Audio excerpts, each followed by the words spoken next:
Alhamdulillah Alhamdulillahilladzi faddala al-ulama wa ja'alahu warathatal anbiya. Allahumma fasalli wa sallim ala sayyidina Muhammad miftahi babi rahmatillah adada ma fi ilmillah salatan wa salaman daimaini bidawami mulkillah wa ala alihi wa sahbihi wa man walah amma ba'd. Yang sama-sama kita muliakan para habaib, para kiai, para guru-guru ngaji, para asatid, para tokoh masyarakat, Al-Habib Segaf, As-Segaf, Al-Habib Ahmad Ba'abud, dan saudara saya Sayyid Al-Ustadz Ahmad Ridho dan Muhammad Haikal, Abna Sayyidil Walid Al-Habib Faisal bin Ali bin Abdullah Al-Hamid, Bapak Kepala Desa Bangsring, Bapak Singhan, dan seluruh stafnya yang hadir pada malam hari ini, seluruh tokoh masyarakat yang hadir dan hadirin hadirat, para pecinta majelis ilmu yang dimuliakan oleh Allah Subhanahu wa ta'ala.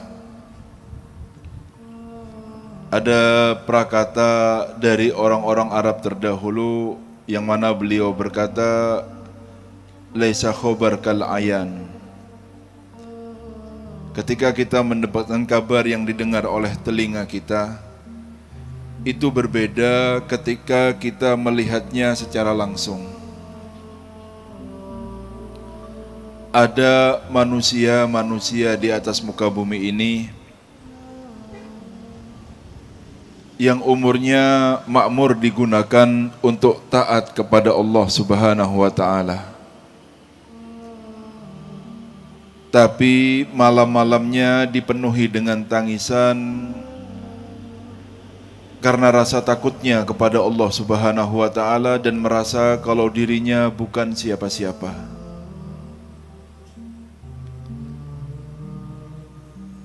Orang-orang yang seperti inilah dan hati orang-orang seperti inilah yang merupakan tempat pandangan dari Allah Subhanahu wa ta'ala, yang kalau bukan karena keberadaan mereka di atas muka bumi ini, maka sudah layak kiranya kita mendapatkan azab dari Allah Subhanahu wa ta'ala dengan semua apa yang kita lakukan.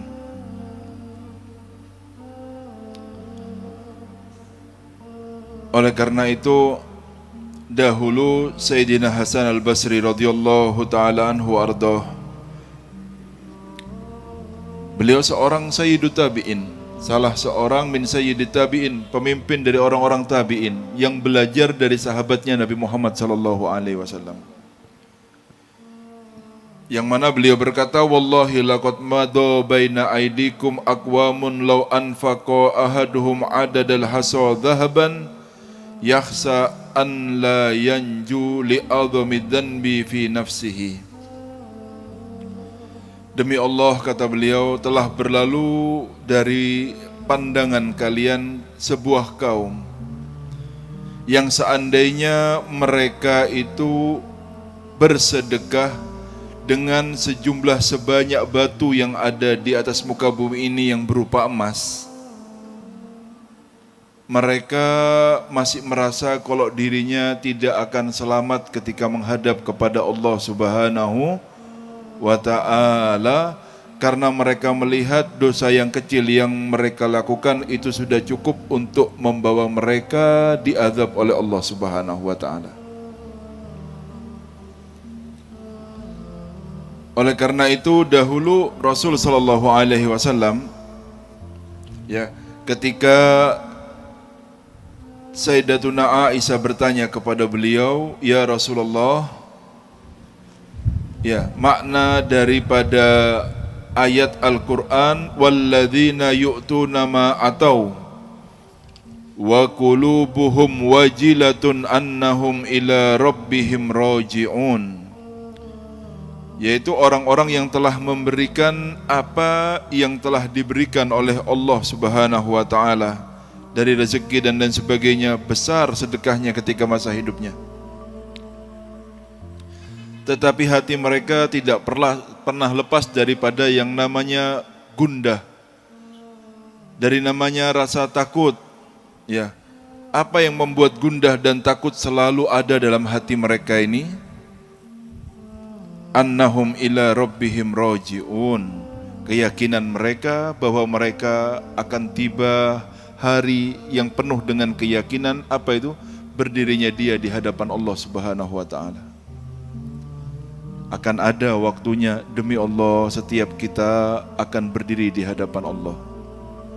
Setiap daripada kita, demi Allah, akan ada waktunya kelak untuk berdiri di hadapan Allah Subhanahu wa taala.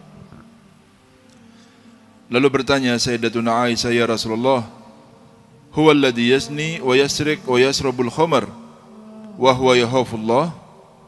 Ya Rasulullah, apakah ayat ini diperuntukkan untuk orang-orang yang dia berzina, mencuri, meminum khamar, tetapi dia masih takut sama Allah Subhanahu wa taala? Lalu dijawab sama Rasulullah sallallahu alaihi wasallam, la ya binta Abi Bakrin, katanya. Tidak, wahai putri dari Sayyidina Abu Bakar. Walakinnahu rajul, tetapi ayat ini untuk seseorang laki-laki, yusolli wa yasum wa yatasaddaq. Dia salat, dia puasa, dia bersedekah, tetapi wa yakhafu an la yutaqabbalu minhu. Tapi hatinya takut kalau ibadah yang dia lakukan itu semua tidak diterima oleh Allah Subhanahu wa taala. Kita mendengar bagaimana didikan Rasul sallallahu alaihi wasallam Sayyidina Umar bin Khattab radhiyallahu taala anhu warḍah. Ketika sampean mendengar nama ini, apa yang ada dalam pikiran sampean? Ini adalah manusia yang dikatakan oleh Rasul sallallahu alaihi wasallam pada suatu saat Sayyidina Abu Bakar ada di sebelah kanannya dan Sayyidina Umar ada di sebelah kirinya, lalu digandeng, diambil kedua tangannya, diangkat, lalu berkata, hakada nub'atsu yaumal qiyamah, begini kita akan dibangkitkan kelak pada hari kiamat, dengan tangan saya menggandeng yang kanan Sayyidina Abu Bakar dan yang kiri Sayyidina Umar bin Khattab. Kalau sampean dapat kabar kayak gini dari Rasulullah, kira-kira sampean tenang apa tidak? Tenang, beb, sudah dapat kabar dari Kanjeng Nabi gandengan sama Rasulullah pada hari kiamat. 10 orang yang masuk surga langsung dijamin sama Rasulullah, di antaranya adalah Sayyidina Umar bin Khattab. Manusia terbaik dari sahabat, kalau di ranking nomor 2-nya pasti Sayyidina Umar bin Khattab. Sampai Rasul berkata di depan Sayyidina Umar bin Khattab, "Lau kana nabiyyan ba'di lakana Umar," kata. Kalau ada nabi setelah saya itu pasti Umar, katanya Rasulullah sallallahu alaihi wasallam. Tetapi bagaimana keadaan beliau? Beliau siangnya tidak pernah tidur dan malamnya tidak pernah tidur ketika menjadi seorang khalifah. Dan beliau berkata, kalau saya tidur ketika siang, maka saya zalim terhadap rakyat saya. Kalau saya tidur ketika malam, saya zalim kepada diri saya karena tidak mengabdikan diri saya kepada Allah Subhanahu wa taala. La yanam illa hafawat, katanya ahli sirah. Beliau tidak tidur kecuali ketiduran sedikit-sedikit, duduk, tidak pernah menaruh punggungnya sama sekali untuk tidur Sayyidina Umar bin Khattab ketika menjadi seorang khalifah. Dengan banyaknya amal yang seperti ini, kira-kira beliau ini masuk surga apa tidak? Kalau kita ditanya seperti ini, pasti akan menjawab dengan satu suara, masuk surga Habib, dijamin sama Rasulullah. Ini bukan jawaban yang kita perlu cari bagaimana sejarah Sayyidina Umar bin Khattab setelah beliau itu mendapatkan kabar gembira dari Rasul sallallahu alaihi wasallam, dan begitulah seharusnya kita sebagai orang-orang yang beriman. Didikannya Rasul sallallahu alaihi wasallam. Lamma tu'ina Umar bin Khattab radhiyallahu taala anhu wa qarubat wafatuhu wa qala libnihi, ketika ditusuk Sayyidina Umar bin Khattab ini ya, lalu mendekat masa meninggalnya, lalu beliau berkata kepada anaknya, wailak khaddi alal ard, celaka kamu hai anakku, taruhlah pipiku ini di atas bumi. Wa wailun wa ayyu wailin in lam yarhamni, katanya. Celaka, mana ada celaka yang lebih besar daripada ini seandainya Allah tidak merahmati saya. Sambil menangis beliau, takut kepada dirinya sendiri. Ketika melihat pemandangan yang seperti ini dengan apa yang dikatakan oleh Sayyidina Umar bin Khattab, di sana ada Sayyidina Abdullah bin Abbas radhiyallahu anhuma wa ardahuma. Ma hadzal khauf ya Amirul Mukminin. Ini takut yang seperti apa ini, kok berlebihan takutnya ini? Waqad fatahallah bikal futuh.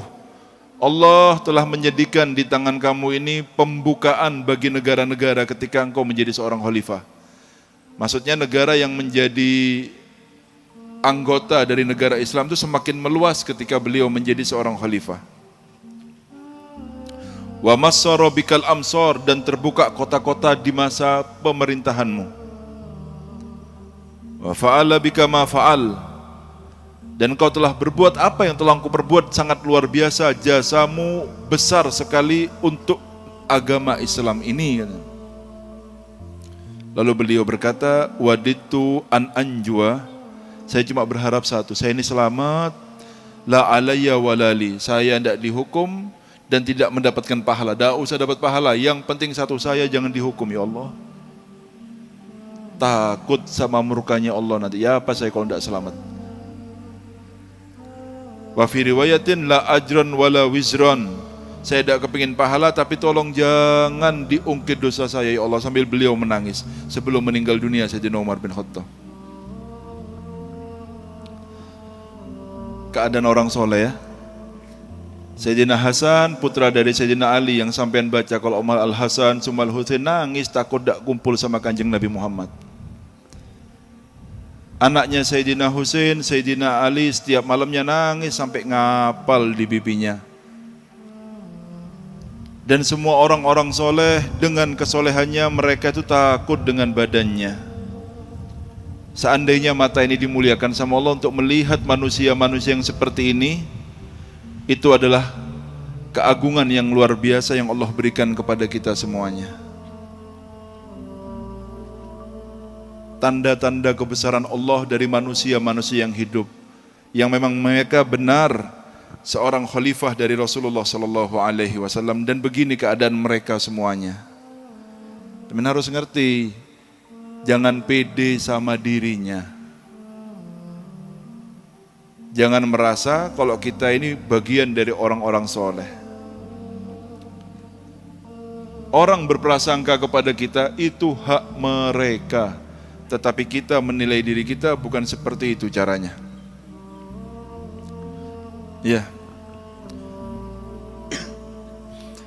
Karena itu Rasul sallallahu alaihi wasallam, ada seorang pemuda yang akan meninggal dunia, didatangi oleh Rasul sallallahu alaihi wasallam. Lalu Rasul bertanya kepada pemuda ini, kaifa tajiduka, bagaimana kamu mendapatkan diri kamu sendiri pada saat ini? Ya, apa kau melihat badannya kau sendiri?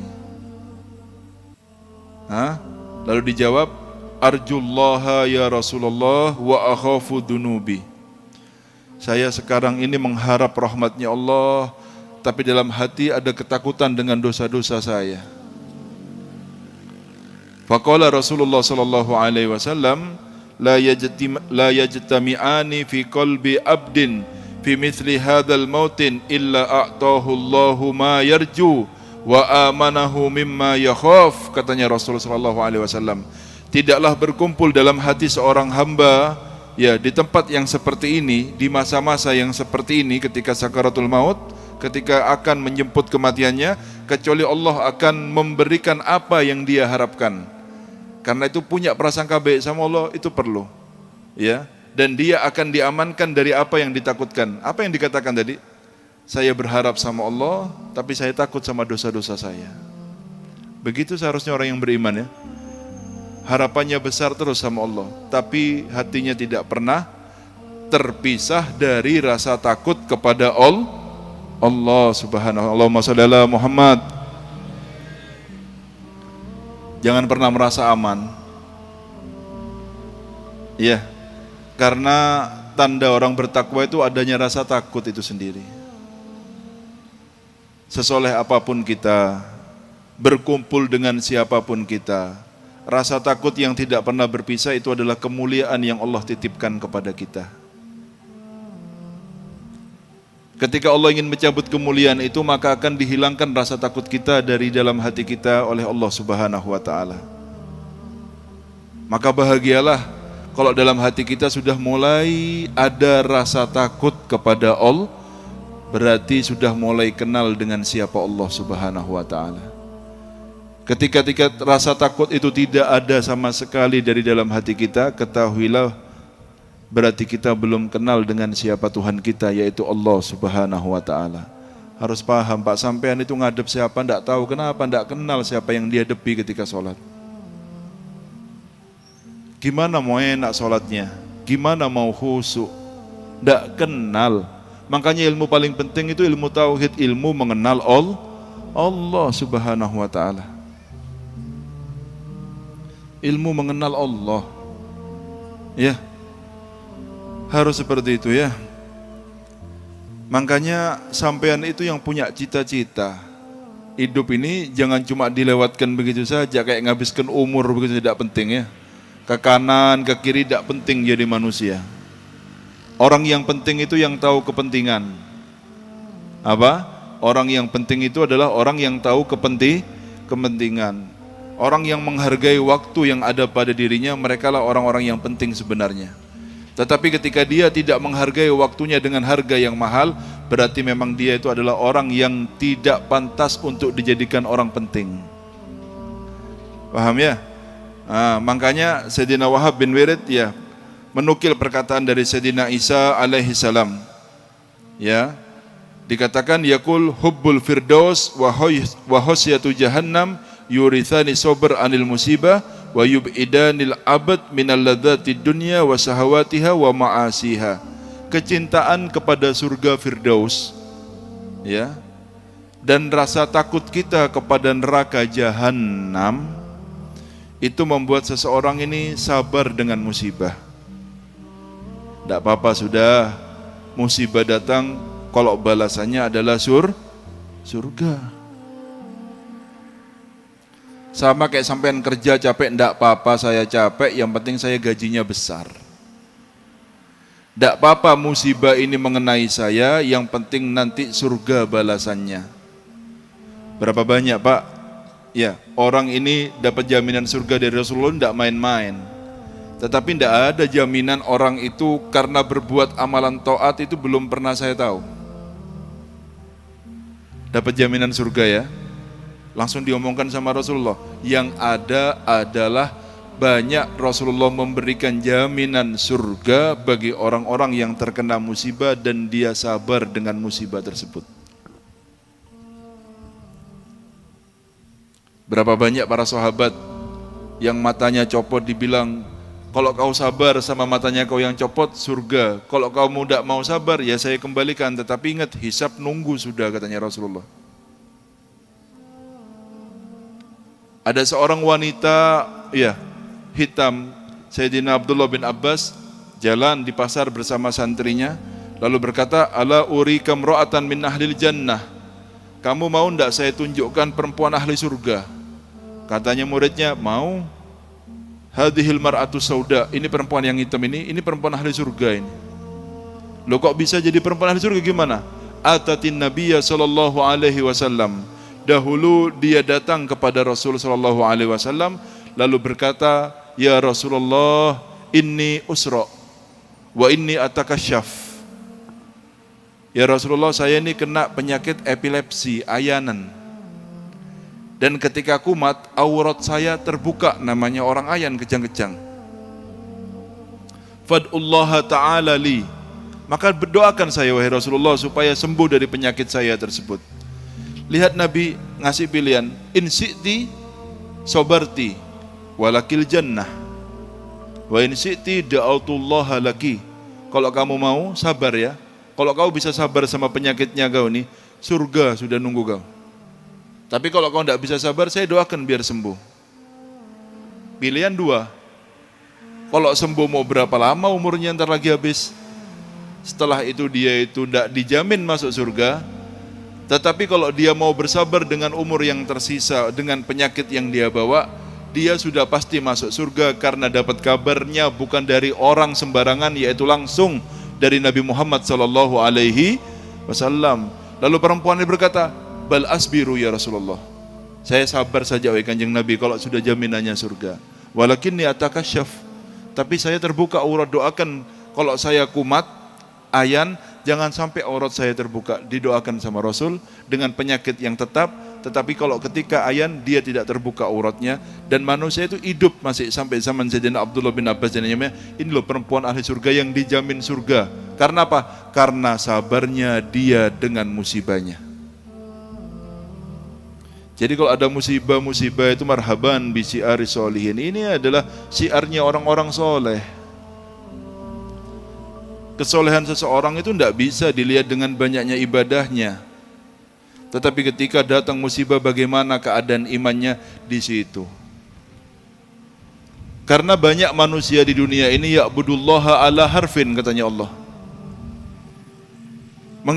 Beribadah kepada Allah dengan huwa, maksudnya ya, fa in asabahu khairan itma'anna bihi.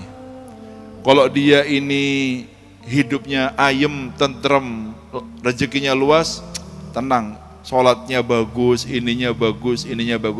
Tetapi ketika datang musibah, hancur dunianya ini, langsung berpaling daripada Allah. Jadi itu apa katanya enaknya hidupnya? Kalau hidupnya enak, ibadahnya enak. Kalau sudah datang musibah, ditinggalkan semua sholatnya, puasanya, kacau kehidupannya, kayak tidak punya Tuhan lagi. Banyak manusia seperti itu. Jangan seperti itu.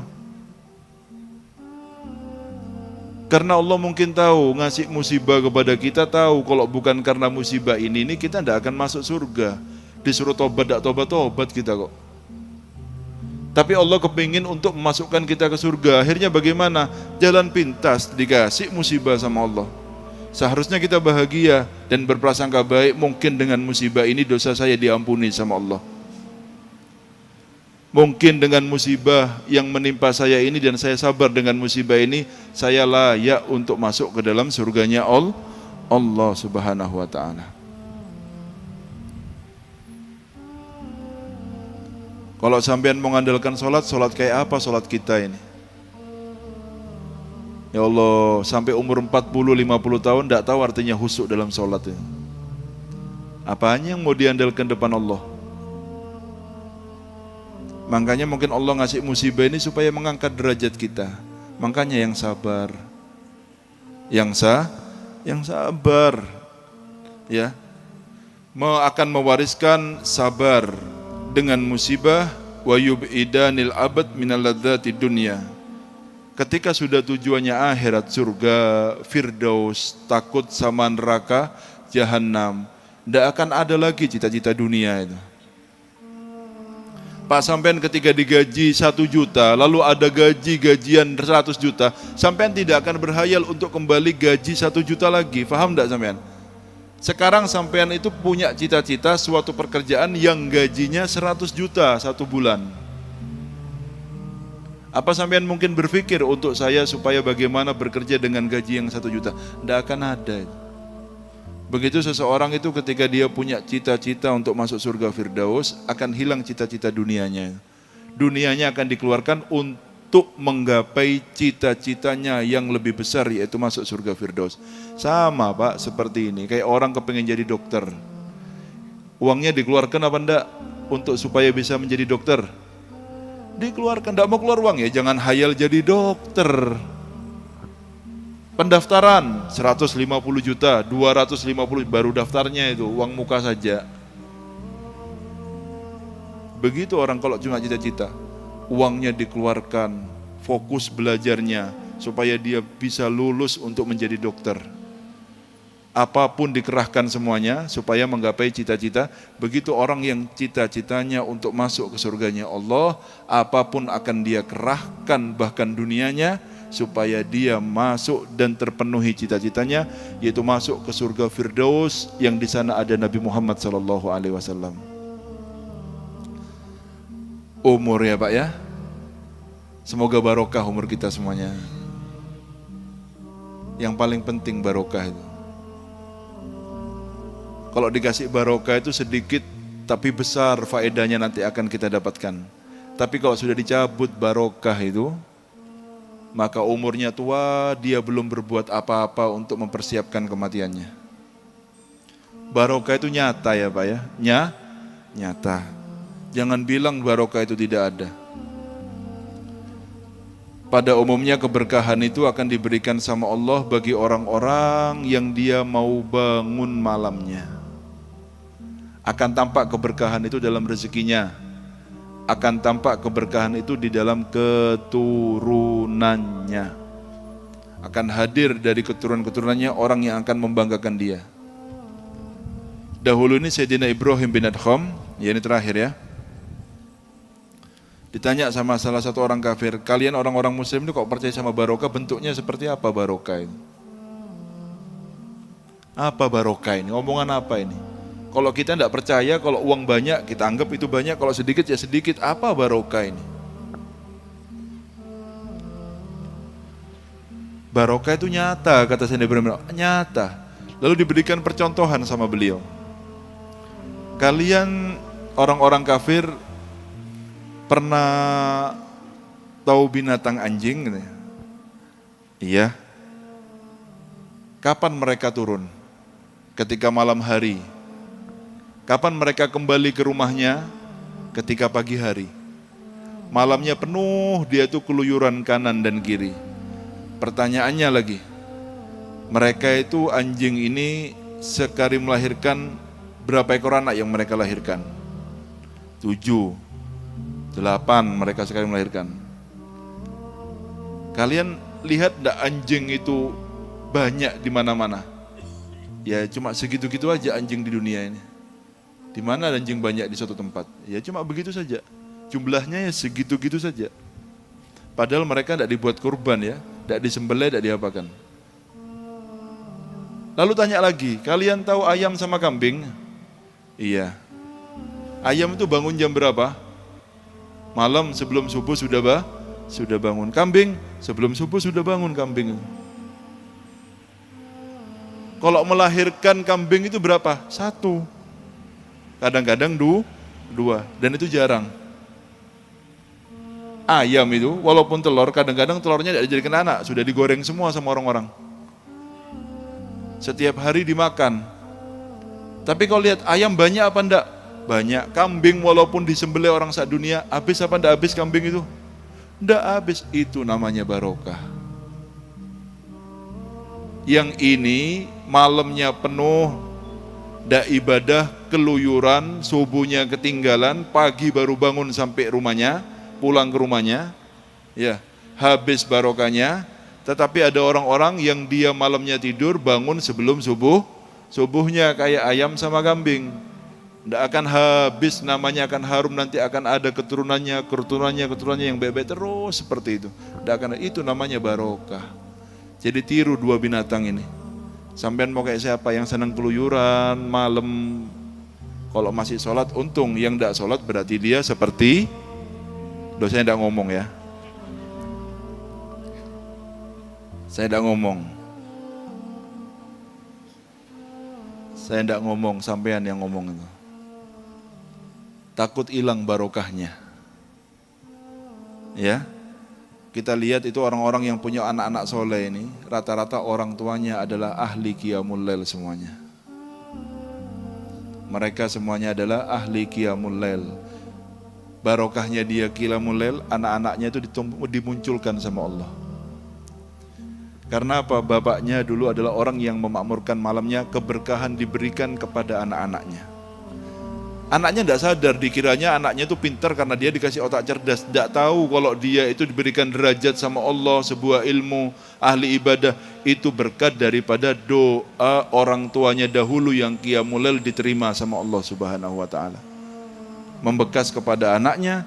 Kalau anaknya tidak jadi, bisa jadi membekas kepada cucunya. Yang penting akan lahir dari keturunannya, entah anaknya, entah cucunya, yang nanti pada hari kiamat akan menggandeng dia ke surga yang tertinggi ketika menghadap sama Allah. Amin Allahumma amin. Oleh karena itu, ayo malam-malam yang tersisa, umur yang Allah berikan, jangan pernah ditinggal kita. Bangun, minimal kita minta maaf sama Allah. Kita ini tidak bisa lepas dari dosa, manusia dan manusiawi. Jangan gaya kayak malaikat, gaya tidak pernah buat dosa. Siapa tidak pernah buat dosa ini? Mau tahu wajahnya saya, orang tidak pernah buat dosa ini.